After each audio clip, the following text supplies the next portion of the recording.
ജ്യോതി മൽഹോത്രയുടെ രാജ്യവിരുദ്ധ പ്രവർത്തനങ്ങൾ അറിഞ്ഞുകൊണ്ടാണ് അവരെ കേരളത്തിലേക്ക് ക്ഷണിച്ചതെന്ന BJP മുൻ സംസ്ഥാന അധ്യക്ഷൻ കെ സുരേന്ദ്രൻ. മുഹമ്മദ് റിയാസിനും സഖാക്കൾക്കും ഇതിന്റെ ഉത്തരവാദിത്തത്തിൽ നിന്നും ഒഴിഞ്ഞുമാറാനാകില്ലെന്നും കെ സുരേന്ദ്രൻ കണ്ണൂരിൽ പ്രതികരിച്ചു.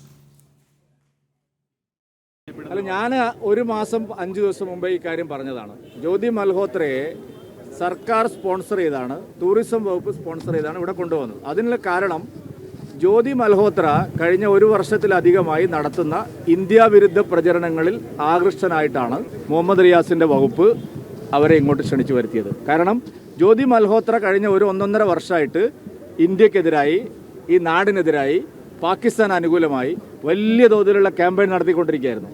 മുഹമ്മദ് റിയാസിനും സംഘത്തിനും മനസ്സിലായി, ഇത് നല്ല കൊള്ളാവുന്ന ഒരാളാണ്, ഇന്ത്യക്കെതിരായി പ്രവർത്തിക്കുന്ന വളരെ പ്രധാനപ്പെട്ട ഒരു വ്യക്തിയാണ്, അതുകൊണ്ട് അവരെ ഇവിടെ ടൂറിസം പ്രൊമോട്ട് ചെയ്യാൻ വേണ്ടി നമ്മൾ വിളിക്കണം. അതാണ് സത്യം. അല്ലാതെ അതിൽ വേറെ മന്ത്രി രോഷാകുലനായിട്ട് കാര്യമല്ല.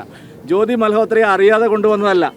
അവരുടെ ബ്ലോഗുകളൊക്കെ സഖാക്കന്മാർ കണ്ട് അത് ഇന്ത്യക്കെതിരായിട്ടുള്ള ബ്ലോഗുകളാണ്. അവർ നടത്തുന്ന വീഡിയോ യൂട്യൂബ് പ്രദർശനങ്ങളിലെല്ലാം ഇന്ത്യയെ തകർക്കുന്നതാണ്.